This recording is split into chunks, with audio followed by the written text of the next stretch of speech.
আজকে যারা নারী অধিকার বলে আন্দোলন বা চিল্লাপাল্লা করতেছে তাদের অধিকাংশ কি নারী?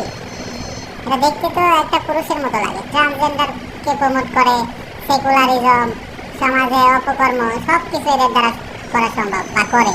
তারপরে এগুলার আবার বৈধতা চাচ্ছে, আবার স্লোগান দিতে চাইছে কি নারীর অধিকার দেয়, আবার বিশ্ব হয়ে গেছে। কি একটা অবস্থা! এগুলা বা ভিডিওতে যে মেয়েগুলাকে দেখতে পাচ্ছেন, এরা কি আসলেই মেয়ে নাকি বিসিয়ালা মেয়ে? এরা আসলে সমাজের অপকর্ম করবে, এটা আবার বৈধতা চাচ্ছে।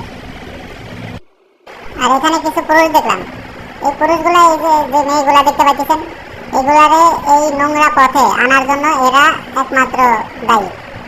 আর এদের কারণেই এই মেয়েগুলো আজকে এরকম অবস্থায় গেছে। ফ্যামিলির কোনো কথা শুনে না, এবং কি আপনার পারিবারিক শিক্ষাও থেকে দূরে সরে গেছে, বাবা মা থেকে দূরে সরে গেছে এই ছেলেগুলার কারণে। এই পুরুষগুলা চায় এই মেয়েগুলা অবাধে তাদের সাথে জনগণ বা মিলিত হইতে পারে, এরাও ফ্রিতে সব কিছু লুটে খাবে।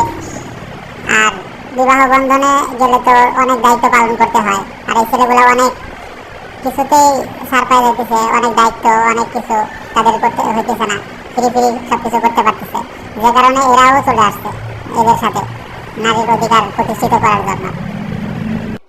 মূল কথা হলো এদের থেকে সমাজ বা সমাজের মানুষকে রক্ষা করতে হবে, তা না হলে এই যুব সমাজ বা ভবিষ্যৎ প্রজন্ম অন্ধকারে ডুবে যাবে।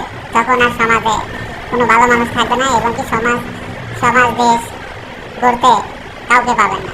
সবাই সেকুলারিজম, ট্রান্সজেন্ডার, সমকামিতা এগুলা নিয়ে পড়ে থাকবে।